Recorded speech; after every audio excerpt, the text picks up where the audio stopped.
Now in year number 7, it's a Yank on the Footy with Craig Wessels. Everybody sit back and enjoy a chat about the greatest game on the face of the earth. Thanks for listening, everybody, and I do hope that you will share the episode with your friends and family. Cheers!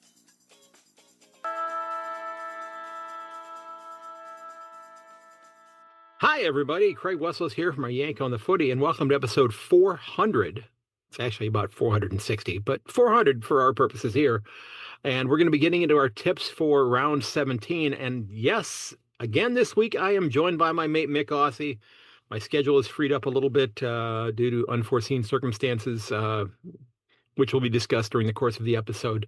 I've kind of put myself on injured reserve, if you will. Probably going to be undergoing some surgery here in the next month or so as I get ready to start another school year, my 32nd, I believe. I think I'm officially the oldest teacher in my school district. And if you've noticed here, I'm growing my hair back a little bit if you're watching on video. And, well, it's white, which means I'm old. So, folks, I do hope you'll take a moment and fill out that listener survey, even though I went through the results a couple of weeks ago. I would still love to get your take on that. The link is in the show notes. I'm going to be joined again by my mate, Mick Aussie, here in just a few moments. We're going to go through our tips for round 17. He went 7-0 last week. I was optimistic about the Roos and went 6-1. But folks, I hope you'll share the podcast with your friends and family. And you can find, remember, all my socials over on my website, ayankonthefooty.com. You can find me at Yank_on on X, Yank on the Footy podcast on Facebook, at Yank on the Footy on Instagram. If you want to reach me by email, ayankonthefooty@gmail.com. I'm always looking for interesting guests. If you've got a great story to tell, I'm going to be doing an interesting interview tonight that I'm really looking forward to. Little Ohio theme to it, along with a bit of a Geelong theme as well. So we're going to be talking a little bit of Cats football and a little bit of the state of Ohio, which is where I live as well. So looking forward to bringing that one to you very soon. So without further ado, let's go ahead and jump into my chat with Mick Aussie as we get into the rounds for the 4th of July weekend, big holiday here in the United States. And I hope you enjoy. Cheers. All right, ladies and gentlemen, I am thrilled to be welcoming back Mick again for the second week in a row. I think we can maybe make this a trend possibly here for the foreseeable future. Mick, how are you doing today, sir? Yeah, doing good. Hectic since I got back. Went to Calgary on Sunday. Stayed there Sunday night, back Monday. And football, Wimbledon tennis, cricket going on everywhere. So, yeah, lots going on for you and I. Yeah. We don't only focus on the North American sports, do we? And I hardly focus on North American sports anymore. I mean, just the Browns. And like I've always said, it's just out of morbid curiosity going, oh, I know who's getting that traffic ticket as I drive by, because that's kind of why I watch them. Yeah. What are they going to do wrong? What are they going to do wrong this week? So, man, there is a lot of stuff going on. Just in real, a couple minor things here real quickly, and I'm going to ask you because you played the game at a relatively high level back in South Australia a few years ago. I don't know if you happen to see the video of Braden Maynard basically concussing his own teammate during training this week in Jordan DeGoey. Is that something that, I don't know if you saw that or not, but is that something that is commonplace during training? Did you ever run into that sort of thing happening back when you were playing?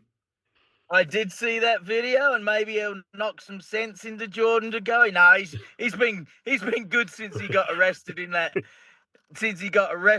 New York nightclub for being a total idiot, which was pretty bad. Like, he spent the night in jail, and he's walking around in a dressing gown in a friggin' nightclub drinking too much. What an idiot. But no, he's done well since then, so good on him. But yeah, back years ago, we had a lot more competitive training at practice. And because of concussions, I've reduced that, obviously, in the NFL and also in the AFL. Yeah. Okay. So, yeah, I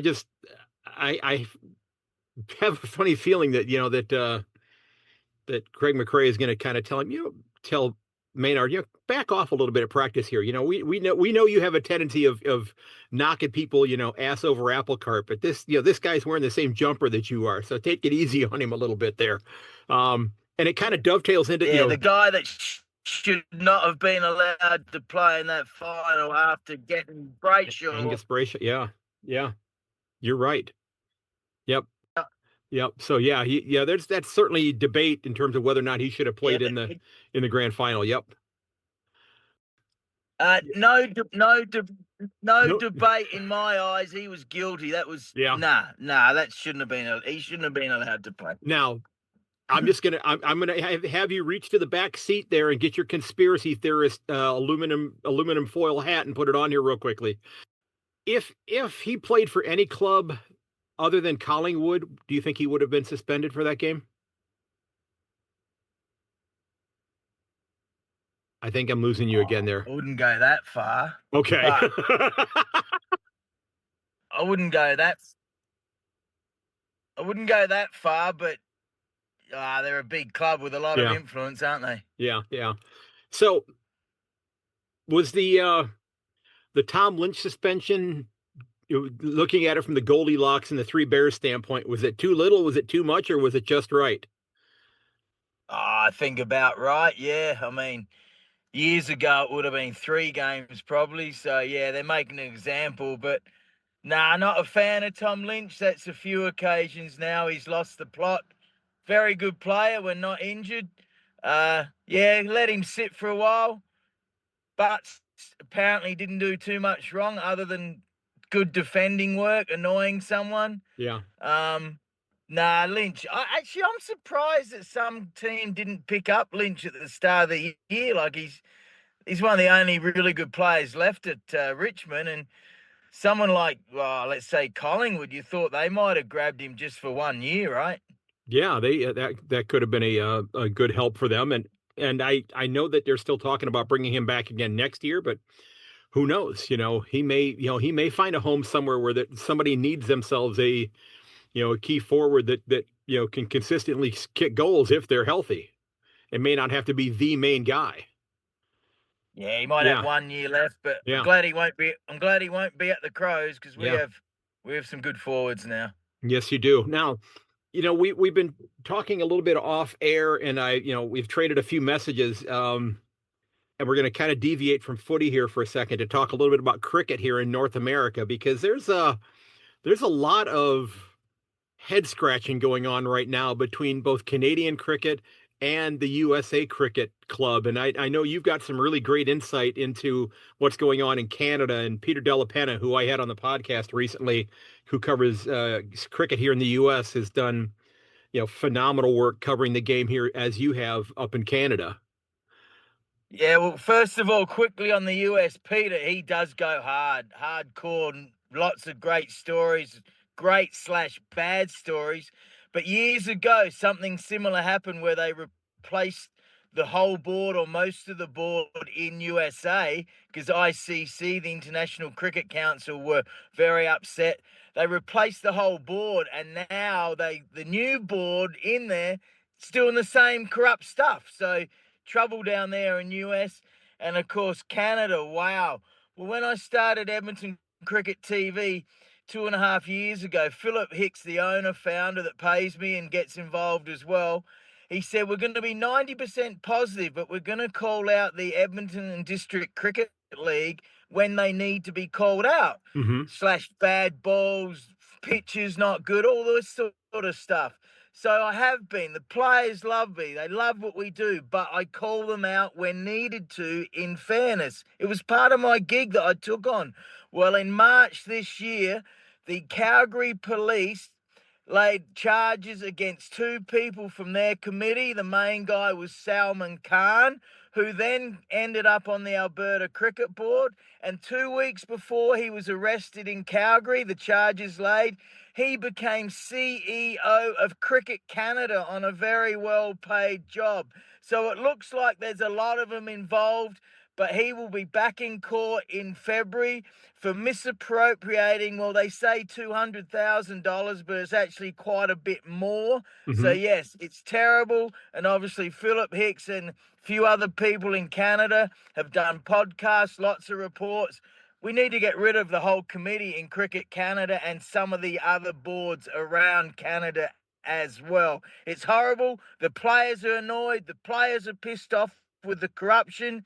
So, yeah, I've made some calls to the Australian guy in charge of Cricket Australia. I got his name here. And I left a message with him. His name's Todd Greenberg, because he's on the ICC committee. So I'm going to try and hopefully get Philip Hicks in at Cricket Canada. Yeah, I think that'd be great if you could. Yeah, and because I was reading what Peter had reported a couple of days ago, and he said that that the board, the US's board, their term expired in 2024, but they've not held new elections at all for their board, and I guess they said that they were sanctioned in Colorado, which means they don't have to, according to Colorado law, they don't have to actually hold a new election, and they've not played any games against full teams, clubs that are part of the T20 tournament, for the next, the 2026, T20 World Cup. They've not played any games against full sides since the 2024 World Cup. Yeah, it's terrible. My guess is the reason they're not doing that because they want to save money and probably pocket it themselves. I'm serious on that. Probably pocket it themselves instead of sending their team to other country. Yeah, same with Canada. Canada and US are in the T20 World Cup, and they're in it again in a year's time. So it's disgraceful that the best teams are not picked as well due to favoritism. And then the Calgary and District Cricket League is not even eligible to have players for Cricket Canada. But that's a whole nother story. I've got a great interview coming from Calgary on this weekend. But that's all I'd rather say at this stage. And we could spend hours on this, mate. It's terrible. It's terrible. And when that comes out, I will definitely share that on my socials as well, because I think people who are cricket fans as well as footy fans would love to know what's going on here. And you do a yeoman's job at promoting the game up there. So we've got an actual full round of footy this week. We've got 9 games. And there's only a couple of them that are not clunkers, I think, because there's a lot of clunkers this week, again, unfortunately. You got North Melbourne hosting the Bulldogs. It's the Roos 100th anniversary game. Supposedly there's some chuffed Premiership players that are upset that they're recognizing stuff from the AFLW Roos as well. I've been tipping the Roos quite a bit lately, but they're playing the Bulldogs. I'm going with the Bulldogs in this one. It's on a short week, and there's a lot of injuries on the North Melbourne list right now. Yeah, your Roos picked to win against Hawthorn. That wasn't a very good one, but hey, I know you love them.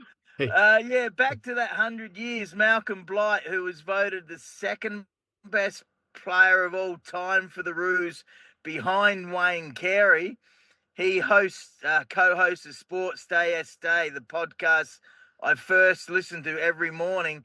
He's going across, and he said the main reason he is going is to honour the committee and the guys that brought him across from Woodville to North Melbourne back in the 70s, because he respected those men so much. So, but unfortunately, I think they might get a hiding.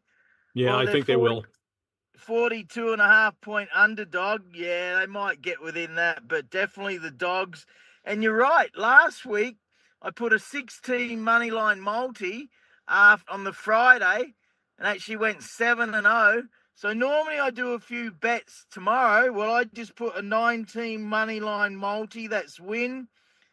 So it pays 6 times the money. So yeah, I reckon there's a chance to go 9-0 this week. There. You know what? There are a lot of games that I think are that way. Now, I have one that it could be a bit of an upset that's coming up here, but I think you can make an argument that it might not be as well. But we move on then to one of the on paper should have been one of the bigger games. Collingwood facing off against Carlton at the MCG, and Carlton, that ship's rudder has fallen off, and they're just floundering right now. The Pies can pretty much just shut the door on the Blues' finals hopes for this year. What are you thinking? Oh, look, I loved it that the Blues got absolutely belted by Port Power. Not that I'm a Power fan, but the Blues are bringing in your old guy from the Cats, I believe, and the Magpies to run the club. That's happening pretty soon. DeConey got second best, but they reckon he's on the way out to Saints. Oh, look, the Magpies will win. They're favoured by 27.5. I think they'll get that done by more than that. And Pendlebury, best player. Josh Dacos, what a player. Everyone talks about Nick all the time, but damn, Josh Dacos is a damn good player as well. Yeah, yeah, he is. And I keep hearing, the talks, and I guess we need to figure out the stadium issue first before they can really start having the talks about what's going to possibly go on with Tasmania. But I keep hearing the Dacos name, see his name pop up in the news with possible links to Tasmania when the club comes in. And I don't know enough about his family background. I know his dad played with the Pies. I get that, but I don't know if the family traces back to Tasmania or not. But I guess it's kind of fun stuff to think about, happening here in the next couple of years, should that club actually get to come to fruition. So, we'll see. Well, mate, you know what I think about Melbourne media? This is a classic case of he may have mentioned one word and they hone in on it. So no. Nick Dacos's dad, Peter, he was a legend at Collingwood. Yeah. Very skillful play. You got to watch. So, that's just Melbourne, the second worst media in the world. That's just them getting clickbait, mate. Clickbait crap. So who's the worst media then? London. Okay, I was gonna say maybe New York, maybe Washington. Okay. London, England. Okay. Now we've got GWS heading west to face off against the Eagles out at Optus. This is good to me. This is a much more intriguing game on paper than I think. If you look at it just with the teams, you go, oh, GWS is going to win this. But when you look at who's not going to be playing, Kieran Briggs is likely out, Caniglio out, Jesse Hogan may not be back, Sam Taylor's still out, Lockie Whitfield is out. I'm actually going with the Eagles to win this one. I'm actually going with the Eagles to upset the Giants at home, just because there's such a large laundry list of players out for the Giants this week. I'm probably wrong. This is my ruse pick from last week, so I'm probably wrong here. All right. Well, they're 23.5-point favorite. Maybe we add that as a favorite for the Eagles to cover with Gabe, but no, I'll take the Giants. But yeah, I didn't realize the Giants had so many injuries. So a lot of players out. Hogan out and Caniglio, they're good players. Yeah, and Sam Taylor, is going to be out for another 3 or 4 weeks yet too. Oh wow. Yep. So you got Essendon hosting Gold Coast at Marvel, and this could be a trap game. Essendon's got a ton of injuries. They got a lot of youngsters that are going to be playing for, hoping to hold on to spots on a list either with Essendon this year or somewhere else next year. If Gold Coast comes out and plays the way they did in the first quarter last week against Melbourne, I think this is an easy Gold Coast win. But they've got to keep their foot on a lesser opponent's throat, I think. But I'm going with Gold Coast to win this one. Yeah, Bombers are average, aren't they? They got a couple of real good players, Merritt, and that's about it. And if Matty Rao, if he likes the taste of that Marvel grass as he runs out, he'll star again. Best player again, Matty Rao last week. King with 3 goals. Your mate Tuke Miller, third best or second best. So, yeah they're 22.5-point favorite. I think they'll get that done, actually, and probably win by a bit more, but definitely take them to win. Yep. And then you've got Richmond heading down to Geelong to face off against the Cats. The Cats coming off their bye week. Cats are going to win this one. They're going to add to their percentage a little bit. I don't think it's going to be a blowout. But I do think the Cats are going to take this one. And why do you think it won't be a blowout?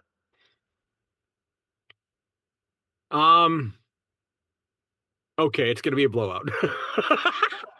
I don't know. You don't like the Tigers because of Hardwick complaining about. Yeah, I know. Walk to the marble. Yeah, I know. And you know what? And I like sledging on him, I think, more in particular than anything else. So it's I'm You know what? I think they will. I got them winning by 25. Again, I usually don't go much higher than that, but it could be a significant win. This could add maybe 3 or 4 percentage points to their overall percentage. But I think that they've got them twice yet this year. They still have to play Richmond a second time yet this year before the year's up. Okay, come on, let's be honest here. They're favourite by 60.5. They'll probably get that done, even without Lynch. The Cats will destroy them. Tigers have done well early in the season with their young lads, but Yeah. starting to catch up with them. Yep. So give me your honest answer. Come on. Say they'll win by more than 25 at least. Come on. Let's go with 52 points. Oh, there we go. That's the highest you've ever said for years. Yes. Yeah. I reversed my 25 there. Yep. Okay. And we've got your second favorite club heading up to Brisbane to face off against the Lions. Kenny Hinckley's club, they've not given up necessarily on their dream of playing finals. I don't think they're going to get there. They're going to get Jack Lukosius back this week. But I don't know if that's going to be enough. I think the Lions are going to take this one at home. That's just a damn good football club. And I was just really not sure how they were going to score with Danaher gone, but they have figured it out. And they are a very good side right now. Yeah, look, a lot of people say they have the best squad, the best list. They're favoured by 26. Oh, I'll have to look at the teams before I make a pick on how much the Lions will win by.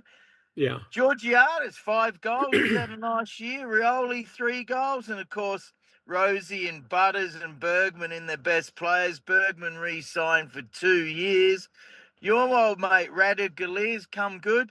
But someone just accused me on Facebook of wearing a Port Adelaide Power Magpies jersey. I said, no, mate, I got a picture with a guy at Lord's in a jersey, and then he sent me a picture of him and his mate. So yeah, there's no way I'm ever putting on that crap. Yeah. Now, if you got one of the, if you were able to get one of the jumpers from the Crowjacked podcast, that they kind of took the play on the Port Adelaide one, but it looks more like a Crow's jumper, but it's kind of the old prison bars one, or the you'd wear that one, I'm sure, with pride. If you had that one. This is another fallacy. Like, I'm not blaming you because everyone does it. Even people in Australia and Melbourne. They're the peers. Yeah, it's the wharfy peers, not the prison bars. Right, but there's a lot of I don't know, how can I put it, lower class people in Albion, and so that's why they razz them up about the prison bars. Well, getting back to Brisbane for just a moment, I've been, and his name has not been, I don't think, mentioned nearly enough. And the kid's only played 33 games in his career, but Logan Morris has been terrific for the Lions, stepping in there. I mean, he's 14 games this year. He's kicked 30 goals already this year. Yeah, that was my big concern, is when Danaher left. I said, can they rely on Eric Hipwood? And well, it turns out they're maybe not having to rely on him as heavily. So, yep. I would never rely on Hipwood. He's so up and down. And Charlie Cameron started the year pretty quiet too. So, yeah. And then we've got St. Kilda hosting Hawthorn. The Saints played a very solid game last week out at Marvel. I think they'll do the same. I think that Hawthorn is too good of a side, even though I picked North Melbourne to beat them last week. So I'm going with Hawthorn to win this one. I think that they're just solidifying their spot in the 8. Are they going to make it back into the top 4? Possibly, but it's a darn good football team. Yeah, there's not much to talk about the Saints and their defensive play. Marshall's had a good year in ruck. Wangareen Miller, I hope he's a Crow. He was in the best players again. Yeah, look, Hawks, Gunston, 7 goals. That's a big story because he's getting old and had an average year up there in Brisbane.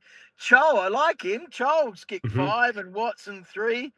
Yeah, they're favoured by 18.5. Yeah, I think they'll get that done by more than that.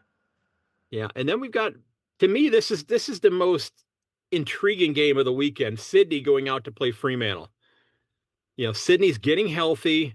Fremantle is, they're solidifying their spot. in the 8 right now. They moved up to 6. They're a game. Well, they're a game clear of the number 9 spot. But then the next closest side is Port at 7 wins and 8 losses. So they're sitting basically 3 games ahead of them. So they're roughly 8 points away, or 12 points away from that team that's not part of the top 9, if you will. But Sydney's gotten healthy. I'm actually going with Sydney to win this one because I just think that they're going to make a push. It's going to be a close game. I've got them winning this one by 8 points. Just a hunch because there's a lot of injuries with Fremantle right now as well. And Sydney's getting healthy. So I'm going to try that hot hand fallacy, and I'm going to go with Sydney. They played a decent game last week against the Bulldogs, didn't get it done. And speaking of that, before I get your tip, what about the surface at the SCG? I mean, there's an awful lot of stuff that's going on about the actual turf at the SCG where players are not able to actually keep their balance, and they're no longer allowed to wear like the longer cleats anymore. Yeah, I read that. Did Tom Papley say that he wore the long spikes? And I don't know. I have been away so long. I don't know why they got banned, because when I played, you had 2 sets of boots. You had the screw-in spikes, and then you had the rubber soled. And obviously the rubber soles were more comfortable, but as the screw-in spikes, you needed them when it was wet. So I believe they have 2 lengths of molded soles, but obviously the fuller length molded sole is not good enough. So why not wear the spikes? And if you get fined, who cares? If you kick a couple extra goals and the team wins. I mean, back years ago when I started playing, and maybe half the team had screw-in sprigs, you'd actually line up and you'd have to lift your legs up, and the umpire would check your sprigs to see that there wasn't sharp edges on them. So there's a bit of history you might not have even known about. That was, say, 40, 30, 40, 50 years ago. Well, I mean, baseball players used to do that with their metal spikes. That there were some players that would actually like get a file out and sharpen them. And Wow. When they would slide into second, they'd slide into second base. They were going in with the spikes up, and if you were a middle infielder, second baseman, or a shortstop, there's a good chance you were going to get sliced up a couple times during the course of the season. And somebody trying to break up a double play.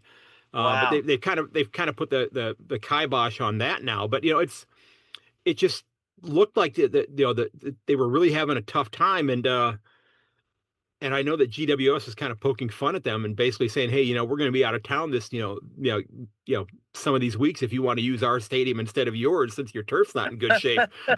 Wow. But so what are you thinking about Fremantle and Sydney here? Yeah, you're right. It looks like the closest game of the week. You said Swans by 8. They're favoured by 7.5. So you're pretty spot on there. Oh, look, I like the Dockers, but this is straight out a home field pick for me. If it was in Perth, I'd take the Dockers. Mm-hmm. But look at the best players for the Swans, and this is why they're coming good. Heaney, Grundy, Goulden, Blakely, Papley, Warner. I mean, that tells you all, doesn't it? Yeah. Yeah, and I think Amarty went back out again, I think, with an injury, if I'm not mistaken. I think he's out again. He'll be out for to test, so he may be back. He may be back this week. So we've got, I think, one more game this week, and it's your Crows hosting Melbourne. And what are you thinking about this one here? Well, I see Stephen May's mate Melcham kick 5 goal. He had a great game. He's the one that belted May, wasn't he, in that restaurant? Eh? I think so. Yeah. Your mate Pickett kicked 3 goal. Petrarca best players. Viney. Nah, look, Crows are favoured by 25.5. I think they'll get it done by more than that. Big Thilthorpe. I have trouble with that name, eh? Thilthorpe. It's like a stutter, isn't it? It's he kicked 5. McElhaney, 3 goals, and his dad was a terrific ruckman for Norwood in the SANFL. Played like 300 games.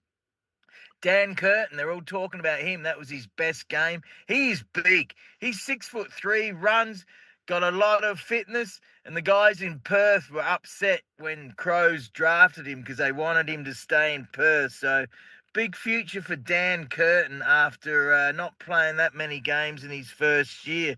Crows to win well, I think. Yeah, I'm just glad that Riley Thilthorpe did not take a career path to become a speech pathologist, because I just that would have been a tough name for and then, your clients going, oh, Mr. Thilthorpe, okay, yeah, we got it, we've nailed it there. Yeah. So did you got all 7 last week, did you not? Yeah, Yeah. I did. Yeah, my game I missed was the Ruse game, of course. yeah.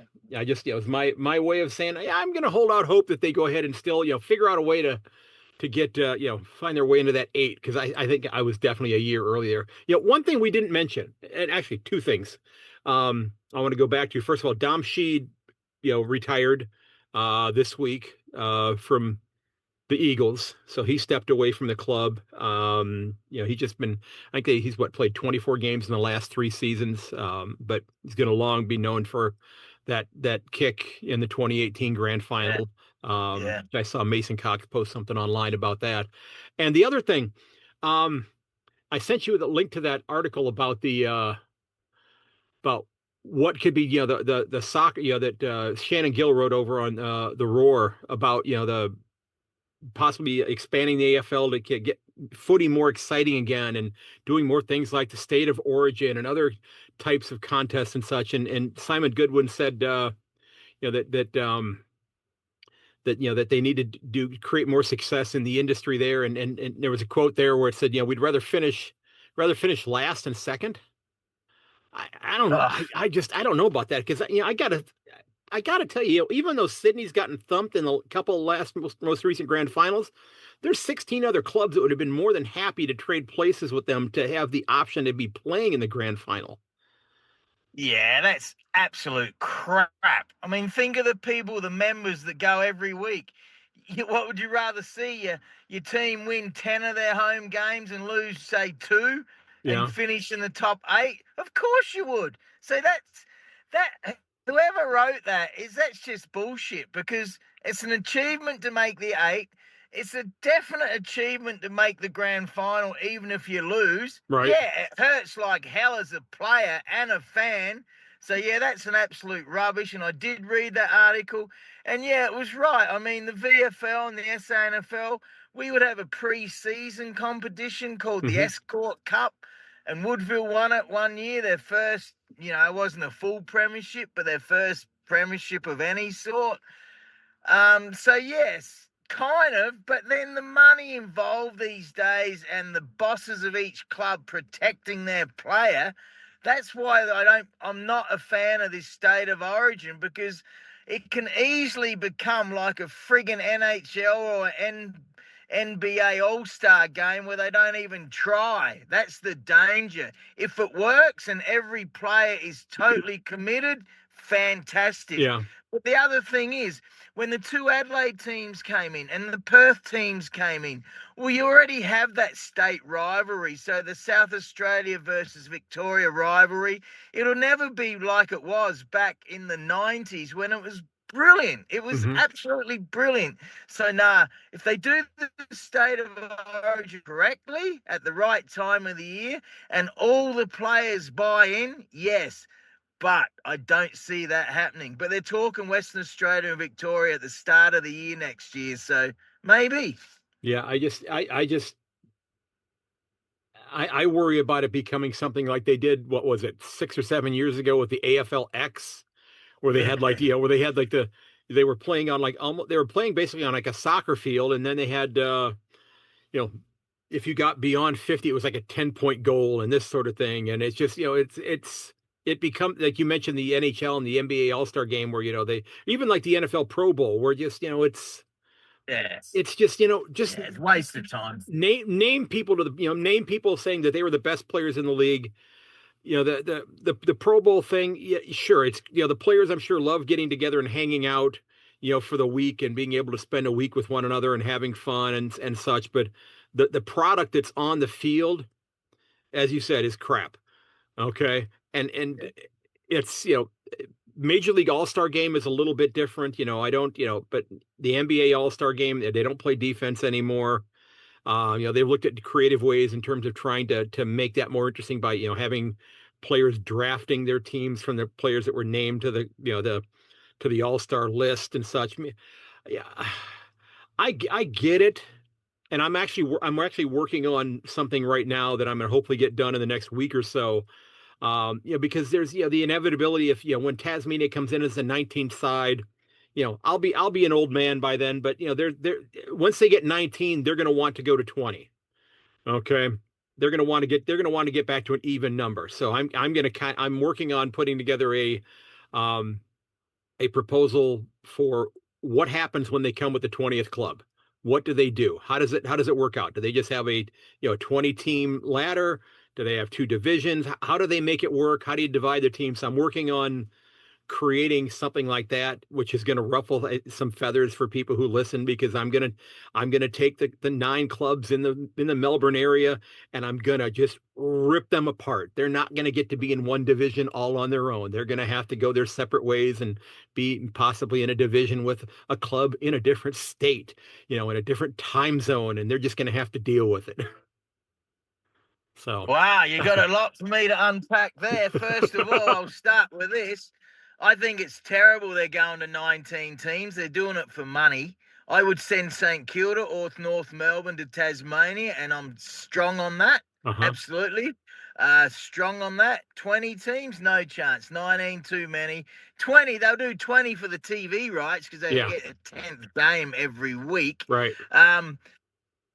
MLB All-Star Game, the baseball's the only one that's decent. The rest I don't even watch. But you've given me an excuse to talk about 3 of my favourite weekends ever.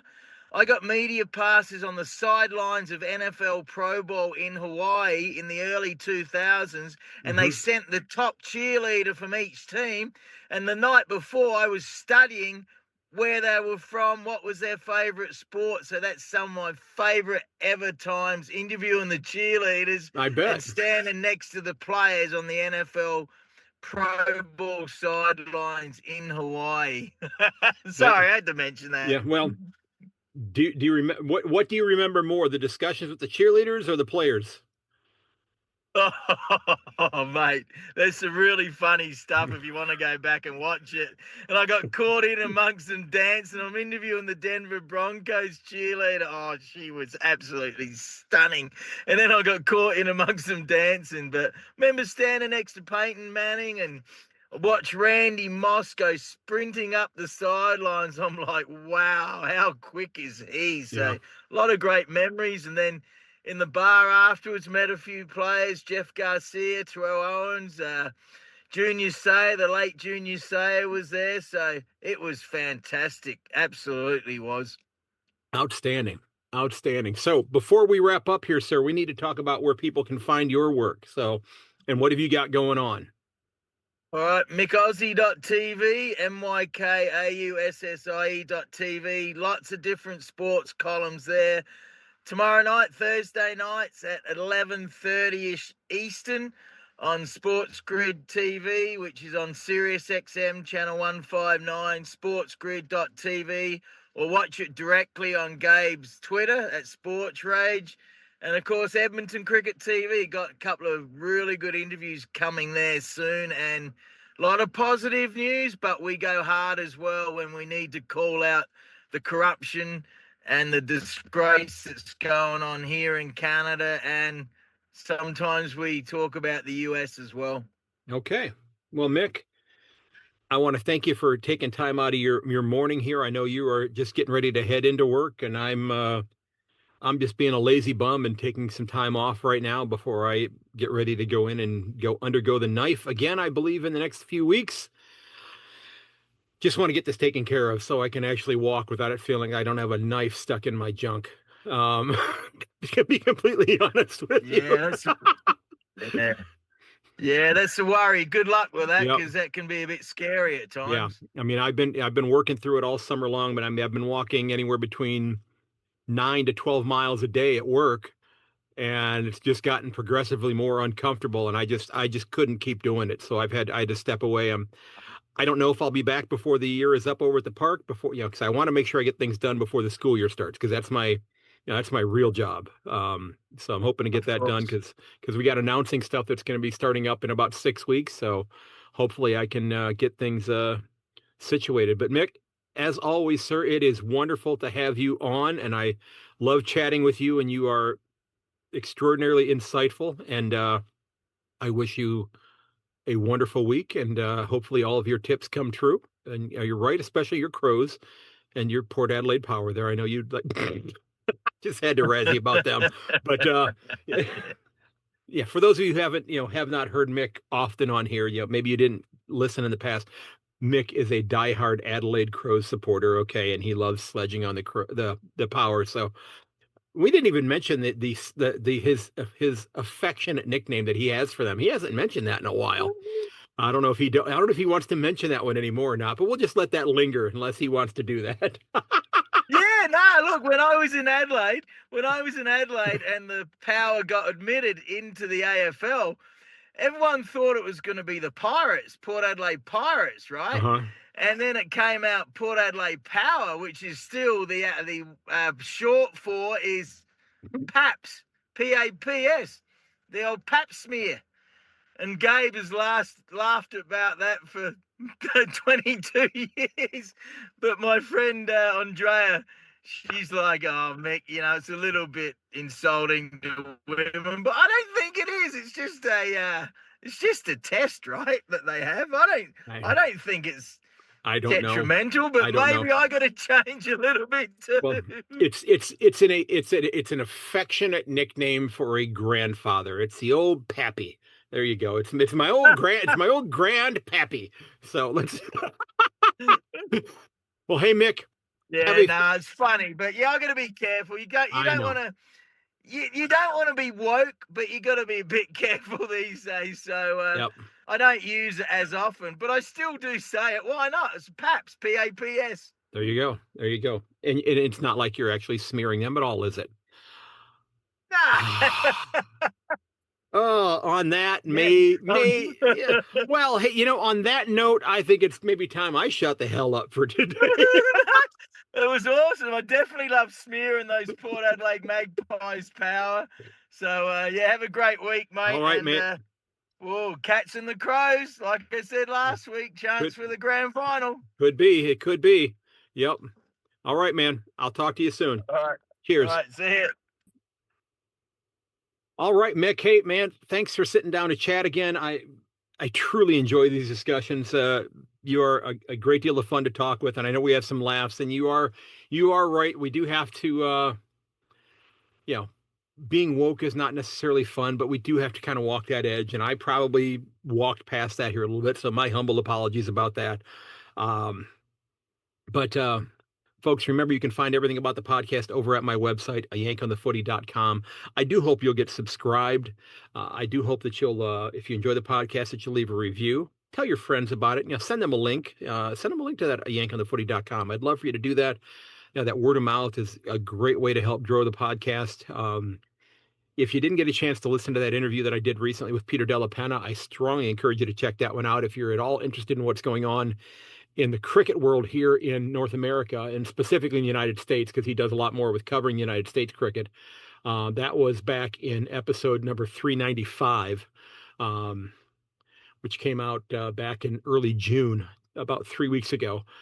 But I appreciate all the kind words. Those of you who've given me a follow since the folks jogged past my house, thanks. Welcome aboard. Some wonderful interviews that I've done with the podcast over the years. If you go back and search my catalog over at my website, a lot of great interviews. So many big names from the sport at the AFL level, also across the country and around the world. A lot of great, just personal stories of footy fans, people who I think are heroes as well. But folks, look out for one another. Check up on your friends. Okay, make sure they're okay. If you need to talk to somebody, don't hesitate to reach out. All right? Don't hesitate to reach out to someone if you need to do so. Okay? And as always, ladies and gentlemen, may your dribble kick never hit the post. I will catch you later. This has been episode 400 of A Yank of the Footy. Until next time, Cheers and goodbye. Make sure you give me a follow. All my socials are at my website, ayankonthefooty.com. Bye-bye.